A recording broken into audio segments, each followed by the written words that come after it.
Welcome to Ariana's book summary series. I'm Ariana. Every day I'll share the key ideas I learned from a book here with you.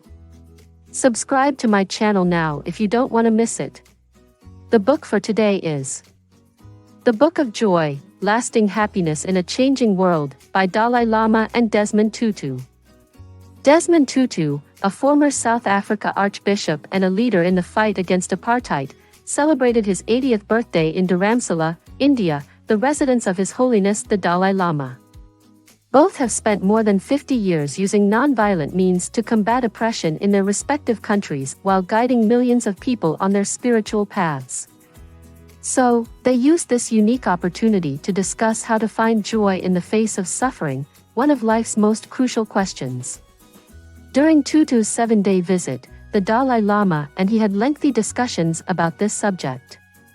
A year later, their responses would be made public to the rest of the world in the form of this book, The Book of Joy, thanks to Douglas Abrams, a longtime collaborator and editor with Tutu. They addressed many barriers to joy and 8 pillars that support it. I'd like to use the following 3 lessons to address the root problem and how to move past it. Lesson 1. Suffering is a necessary part of life. There is no such thing as a pain-free life. We are constantly being sold the idea that it is possible to remove all suffering, particularly in the Western world. People claim that every illness has a cure, money can fix most issues. Once you have that spouse, the house, and the 2 kids, you'll be happy for the rest of your life. Remember, how do children enter this world? Through a painful process called giving birth. The human race could end right now if women didn't push through it for the joy that children bring. There was probably some anger, frustration, or sadness present during your most formative experiences, which ultimately helped you grow tremendously. The Dalai Lama and Desmond Tutu agreed that suffering is important, but only if it is experienced in a particular way, during which time you must turn your attention from yourself to others. Looking to others for comfort instead of dwelling on your own suffering will help you in 2 ways. 1. When you go above and beyond to help someone, you put aside your own issues and feel better because you are being kind. 2. There will frequently be someone who has it much worse off than you do. For example, the Dalai Lama once had to postpone giving a speech and visit the hospital due to severe stomach pain. He passed a sick elderly man on the street on his way to the clinic. It was simpler for him to push through knowing the man would probably soon pass away and feeling his suffering. He couldn't have done anything, but at least he managed to use the man's pain as a small force for good. So, as you can see, the goal is to effectively manage suffering rather than to become a saint.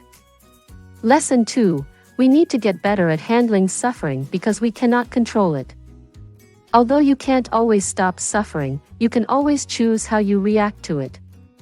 The ability to see what you can control and what you are powerless to change greatly helps in dealing with suffering.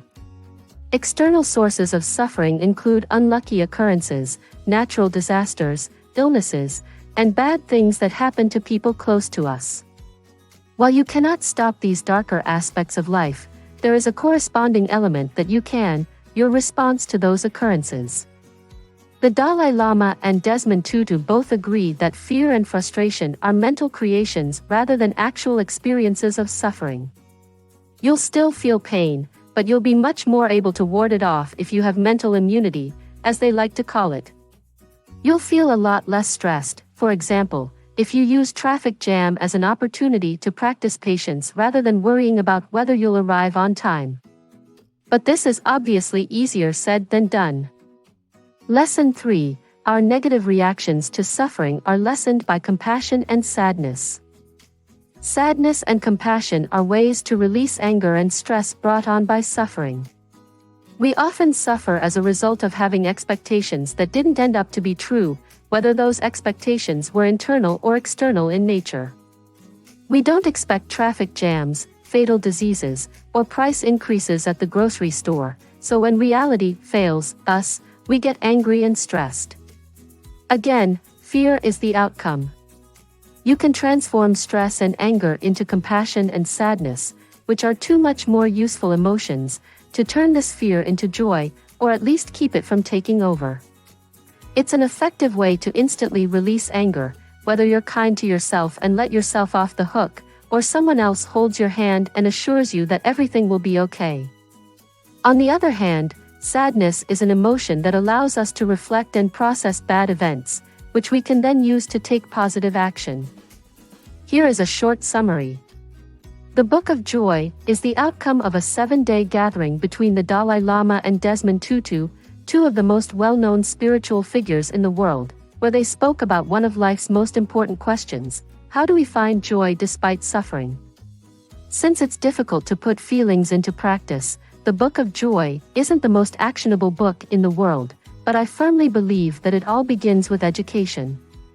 Learn how to do it, let it sink in, and practice it frequently to get better at it. It's a lifelong process, but one that is well worth pursuing. That's it for today. Remember to like, comment, share this video, and subscribe to my channel. Thanks for watching.